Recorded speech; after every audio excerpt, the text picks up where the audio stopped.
किसे पसंद करते हैं आप लोग, किसे चुनना चाहेंगे? बीजेपी को चुनना चाहेंगे। बीजेपी को क्या, क्यों? मोदी को? क्यों? हमको तो हमारा फायदा हुआ कि क्या फायदा? हमको तो स्कॉलरशिप मिलती है हाँ, और फिर मेधावी भी मिली, हाँ, बस और क्या। भी मिल गए प्राइवेट कॉलेज में, हाँ। उससे ज्यादा कुछ रोजगार है, पढ़ने लिखने के बाद आप लोग को रोजगार मिल रहा है? और क्या, करियर बन रहा है ना। हाँ, अभी तो पढ़ रहे, पढ़ना फ्री हमारा, तो और क्या चाहिए। क्या चाहिए? बस तुम प्रधानमंत्री मोदी या राहुल गांधी किसे पसंद करते हैं युवा? मोदी है तो मुमकिन है। अच्छा, राम मंदिर बनाया सबसे बड़ी बात, हाँ, और उनने बहुत सारे करे, अब इकोनॉमी को नंबर 1 पे ले गया है, हाँ। ऐसे बहुत सारे काम किए उनने। सरकार ने क्या किया है? मोदी राहुल गांधी जी तो कह रहे हैं कि 30 लाख लोगों को एक साथ सरकारी नौकरी दे देंगे। कहाँ से देंगे? वो तो ये भी बोल रहे हैं महिलाओं को 1 लाख रुपया साल देंगे। कहाँ से देंगे? है गवर्नमेंट के पास इतना रेवेन्यू? कुछ इकोनॉमिक्स पढ़ते हैं वो? कहाँ से लाएंगे पैसा? देश को रोड पे लाना है क्या? पाकिस्तान श्रीलंका बनाना है? वो तो जीतने के लिए कुछ भी बोल देंगे, क्या आप मान लेंगे? वो तो मतलब लोग बेवकूफ है ना, इसलिए और बेवकूफ बना रहे हैं। थोड़ा बहुत लॉजिक से सोचना चाहिए सबको। कहाँ से लाएंगे वो इतना वो पैसा? तो कह रहे हैं कि जनता को बीजेपी गुमराह कर रही है, मंदिर मस्जिद में बांट रही है। हाँ, मंदिर मस्जिद में कहाँ बांट रही? 500 साल से बनवा पाए वो, है ना, बनवा पाए 500 साल से मंदिर। बात तो कांग्रेस है। बताइए आप, कोई और धर्म का देखिए कहीं पे भी हो तो उनका है कि नहीं है? इधर राम जी का मंदिर होना चाहिए कि नहीं भारत में? बताइए आप, राम मंदिर होना चाहिए कि नहीं होना कह चाहिए? रहे हैं मंदिर तो होना चाहिए, रोजगार भी होना चाहिए। रोजगार है तो बांटा तो रोज लोग हिंदू मुस्लिम के नाम पे उन्होंने बांटा था। पाकिस्तान और हिंदुस्तान उन्होंने बनाया था, उनकी देन है। आप ये और बताइए, अगर बनाया था तो राम मंदिर यहाँ देना था, वहाँ उन्होंने पाकिस्तान दे दिया था ना। मस्जिद वहाँ बननी थी पाकिस्तान में। आप ये बताइए हिंदुस्तान में राम मंदिर होना चाहिए था कि नहीं होना चाहिए? फिर क्यों उन्होंने लटका के रखा? क्योंकि दूसरा पाकिस्तान बनाना चाहते थे। और आप ये बताइए सर, आज भी वही बांटते हैं। आज भी अगर देखा जाए तो 90% वो मुस्लिमों की बात करके और देश को आज भी बांटने का काम वही करते हैं। बीजेपी कोई नहीं बांट रही है। और आप ये बताइए कि दिन भर इंस्टाग्राम चलाने से रोजगार मिलेगा? मिलेगा क्या रोजगार? नौकरी मिल नहीं रही है क्या? आज 30 सिर्फ लाख वही बेरोजगार बैठे जो दिन भर इंस्टाग्राम चला रहे, इधर आके आवाजाही कर रहे। और 30 लाख समझ रहे? ऐसा है, जो पढ़ लिख रहे हैं उनके लिए तो रोजगार है। मिल रहा है उनको। 30 लाख लोगोों को पहले नहीं दिया है तो अब अब कहाँ से देंगे? देना था तो गरीबी वो पहले हटा देते। 70 साल से थे, 70 साल से गरीबी हटाई उन्होंने। बोल रहे थे एक झटके में बीजेपी गरीबी हटा 5-10 साल में गरीबी हटा देगी। तो कह रहे हैं ना कि इस बार का घोषणा पत्र जो लेकर आए हैं वो देश की युवाओं से पूछ के, हर वर्ग की युवाओं से पूछ कर, हर वर्ग को से उन्होंने पूछा है, उसके बाद घोषणा पत्र दिया। आपके साथ गए होंगे पूछने, हमें तो नहीं दिखा पूछने। हमने अभी सुना। आप बोल रहे हो विश्वास नहीं है उनको। बिल्कुल विश्वास 1% भी नहीं है। अब की बात से मोदी सरकार 400 पार, कांग्रेस कह रही है, अंतिम संस्कार।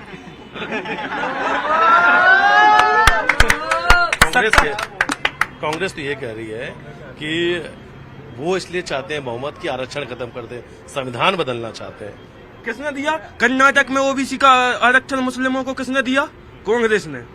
और कहीं देखा कि आपने मुस्लिमों को आरक्षण मिला? आरक्षण और गरीबी के नाम पे ही वो आज तक 70 साल से देश को लूटते हुए आ रहे हैं। वो गरीबों को सिर्फ सांत्वना देते हैं, बाकी कुछ नहीं दिया है। वो आज भी गरीबों को बेकाते हैं। आप सभी युवा हैं, युवाओं के मन में कांग्रेस की जो विश्वास है वो क्यों कम हुआ, क्यों खत्म हो गया? क्योंकि उसने कुछ किया नहीं है ना। परिवारवाद, नेपोटिज्म स्टार्ट से चल रहा है। इंदिरा गांधी, जवाहरलाल नेहरू, राजीव गांधी, उधर से लेकर राहुल गांधी तक, और किसी को क्यों नहीं दिया जा रहा मौका? ये बोलते जात पात की राजनीति कर रहे, तो उधर उत्तर प्रदेश में इतने यादव हैं, किसी भी और दूसरे यादव को नहीं दे सकते वो मौका? सिर्फ अखिलेश यादव ही क्यों? वो करते हैं सिर्फ परिवारवाद की राजनीति। यहाँ पे तो बीजेपी ने बनाया है, यादव जी हैं मुख्यमंत्री जी। यहाँ पे है ना, तो इधर पे ऐसा तो है ना कि कोई बीजेपी के परिवार का है वो। कोई परिवारवाद नहीं है। कांग्रेस ये कह रही है कि यहाँ उनका जो कैंडिडेट था, कांग्रेस छोड़ के वो बीजेपी में आ चुके हैं, अब कोई भी उनका कैंडिडेट नहीं है, यानी कांग्रेस मैदान में नहीं है इंदौर में। वो कह रहे हैं नोटा पे बटन दबाओ क्योंकि लोकतंत्र की हत्या हुई है। ऐसा कुछ नहीं है, जिसको जिस पार्टी में जाना वो जा सकता है, उसको पूरी आजादी है। और देश का लोकतंत्र जिंदा है, जिंदा था और जिंदा रहेगा। उन्होंने जो देश गुमराह तो देश गुमराह और भ्रमित तो नहीं है? नहीं, बिल्कुल नहीं है। और ये प्रोपोगेंडा जो चलाया जा रहा है वो पूरा ध्वस्त होगा 4 जून को, और फिर से मोदी सरकार बनेगी। रास्ते पे जा रहा है। भ्रमित और गुमराह राहुल गांधी है। अच्छा, हाँ, वही है, भ्रमित और गुमराह है। उनका कुछ दिमाग काम नहीं कर रहा है, बस आलू से सोना बनाने की तैयारी करते हैं बस। वोटर तो नहीं है भ्रमित? वोटर भ्रमित नहीं है, वोटर तो सब मन एक बना बात के बताइए बैठे आप, हैं। 125 करोड़ जनता भ्रमित है कि सिर्फ एक आदमी भ्रमित है? आप बताइए। हाँ, यदि वो मोदी जी की सरकार बना रही तो 125 करोड़ जनता बना रही। राहुल गांधी तो बना नहीं रहा। इतना गुस्सा क्यों है आपके मन में? बस ये गुस्सा इतना है, सिर्फ मुसलमानों की बात क्यों करते हैं? अच्छा, यही गुस्सा है? बस ये गुस्सा है। और सबसे बड़ा गुस्सा ये है कि परिवारवाद क्यों करते हैं? कांग्रेस सिर्फ दूसरों को मौका क्यों नहीं राहुल गांधी वादियों की पार्टी बन के रह गई है और किसी की पार्टी नहीं है। आज भी भले ही वो सामने नहीं है, लेकिन पीछे से वही है, पर्दे के पीछे से उन्हीं की पार्टी है। अच्छे नेताओं को क्यों आने नहीं देते? इधर से ज्योतिरादित्य सिंधिया को क्यों आगे आने नहीं दिया? उधर से सचिन पायलट सर को क्यों आगे नहीं आने दिया? जब शशि थरूर सर इतने अच्छे नेता, उनको ऊपर आने क्यों नहीं दिया? सिर्फ उनको ऐसे नेता चाहिए जो जाके उनके नीचे काम करे। राहुल गांधी, सोनिया गांधी और प्रियंका गांधी के, बस उनके आगे कुछ बोले ना। यही है गुस्सा, यही बहुत है गुस्सा उनकी है। स्ट्रेटेजी और यही है उनका पूरा, समझ रहे हो, पूरा गेम। पूरा गेम।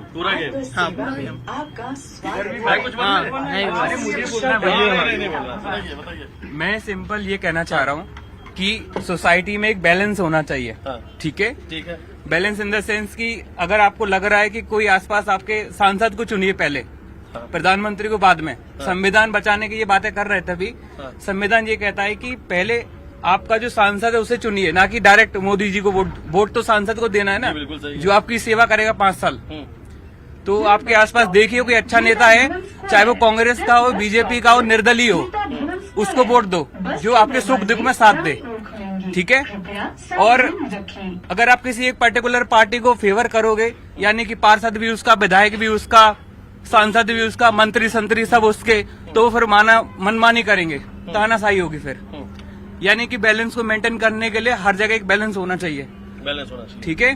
तो अगर आपको लग रहा है कोई अच्छा कैंडिडेट है, फिर वो चाहे किसी भी पार्टी का हो। नोटा का इस्तेमाल करना चाहिए कि नहीं, जो आज प्रमोट कर रही है कांग्रेस की नोटा के लिए इंदौर में? नोटा का मतलब तो ये होता है वोट न डालना। ठीक है, सिंपल इज दैट। आपको जितने सारे लोग हैं, अगर लग रहा है कि भाई कोई भी वोट मतलब कोई भी सक्षम नहीं है, तो नोटा डाल सकते हैं, कोई दिक्कत नहीं है। नोटा में कोई खराबी नहीं है। दिया ही वो इसलिए गया है कि जो लोग वोट नहीं करना चाहते, उनको लगता है, वो जिनका विश्वास नहीं है सिस्टम के अंदर। काका भी खड़े हैं हमारे साथ में, काका से ही पूछ लेते। काका कौन पसंद है? अरे काका कोई तो बता दो आप। काका बीजेपी कांग्रेस? काका जो काम अच्छा करेगी वो कौन कर रहा है? काका आपने तो बड़े लंबा समय हो गया काका, आपने तो बहुत चुनाव देखे होंगे। बहुत देखे चुनाव। कौन, राहुल गांधी या मोदी? कौन? मोदी। मोदी है विश्वास आपको भी? अरे युवा तो बड़े नाराज नजर आ रहे हैं, खुल के बात रख रहे हैं। बिल्कुल टेलीकास्ट होगा, बिल्कुल टेलीकास्ट होगा, बिल्कुल टेलीकास्ट होगा। ये कहाँ पे? आप नेटवर्क 18 पे बात कर रहे हैं, ये न्यूज 18 का मंच है जिस पर आपने अपनी बात रखी है। ये युवाओं की बात है, हम लगातार युवाओं से पूछते हैं और बीच में रहते हैं युवाओं के कि आखिर युवा इस बार क्या सोच रहा है, किन मुद्दों में करेगा मतदान। और इंदौर की जनता से हम लगातार पूछ रहे हैं, क्योंकि इस बार अक्षय कांति बम कांग्रेस छोड़ के बीजेपी में आ चुके हैं, कांग्रेस से कोई कैंडिडेट नहीं है। इसलिए तो मैंने आपसे पूछा कि इस बार अक्षय कांति बम चुनाव नहीं लड़ रहे हैं, तो यानी कांग्रेस के पास कोई कैंडिडेट नहीं, और कांग्रेस कह रही है नोटा पे बटन दबाओ। इसलिए मैंने ये सवाल पूछा था, आप क्या कहेंगे आप? बिल्कुल, अगर नोटा बनाया इसलिए गया है कि अगर जनता को लगता है कि कोई भी कैंडिडेट ऐसा नहीं है जो उनके लिए काम करे, जो उनके सुख दुख में साथ दे, तो नोटा दबा सकते हैं, बिल्कुल दबा सकते हैं। बनाया नोटा इसलिए गया है। मैंने जो भी एक बैलेंस की बात करी सोसाइटी में, कि कोई भी अच्छा कैंडिडेट है, चाहे वो निर्दलीय हो, किसी भी पार्टी का हो, अगर आपके सुख दुख में वो साथ दे रहा है, तो सबसे पहले उसको वोट दो, ना कि मोदी जी को दो वोट। आप किन मुद्दों में मतदान करने वाले, चुनाव कैसे देखते हैं? देखिए, चुनाव के हिसाब से तो अभी तो जो माहौल चल रहा है, अभी जो भी हम तो सीधी सी बात करते हैं, प्रोग्रेस जिस दिशा में देश आगे बढ़ रहा है, ऐसा दिख रहा है। आज मोदी जी सबके सामने अगर खड़े होते हैं बाहर, चाहे वो अमेरिका का प्रधानमंत्री हो और राष्ट्रपति हो, कोई भी हो, तो एक स्टैंड करता है इंडिया। तो हम बस वही चीज चाहते हैं कि इंडिया का नाम आगे हो और अच्छा काम हो। युवाओं के लिए भी कुछ सोच रहे हैं लोग? हाँ, युवा के सोच, मोदी जी बिल्कुल सोच रहे हैं युवा को। कांग्रेस पार्टी के कार्यकर्ता कहते हैं कि उनके नेता युवा हैं और वो इसलिए युवाओं को जो चाहिए वो बेहतर समझते हैं। अब देखिए, उनकी अपनी मानसिकता क्या है, वो उसके बारे में मैं कुछ बोलना नहीं चाहता। पर लेकिन क्या है कि जो वे काम करे, मेरा तो सही सी बात है कि जो व्यक्ति काम करे उसको वोट मिलना चाहिए। वो चाहे किसी भी पार्टी का हो फिर। युवा किसे मानते हैं प्रधानमंत्री नरेंद्र मोदी या राहुल गांधी? अब देखिए अब क्या बोलेंगे युवा मतलब जो मतलब काम को अच्छे ढंग से कर सकता हो, जिसमें उत्साह हो, एनर्जी हो, वो युवा है। आपको समझ जाए उस वो युवा।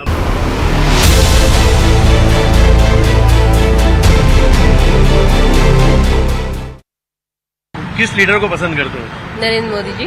वजह क्या है? डेवलपमेंट है। राहुल गांधी तो कह रहे हैं कि 30 लाख रोजगार देंगे जो सरकारी नौकरियां खाली हैं। वो दे कहाँ रहते हैं, इतने टाइम से भी तो थे ही ना। युवाओं को क्यों पसंद है प्रधानमंत्री नरेंद्र मोदी? यूथ को क्यों पसंद है? देखिए, डेवलपमेंट के साथ साथ ऐसा नहीं कि रोजगार नहीं आ रहा है, वो भी आ रहा है, बट दिखता नहीं है ये बातें।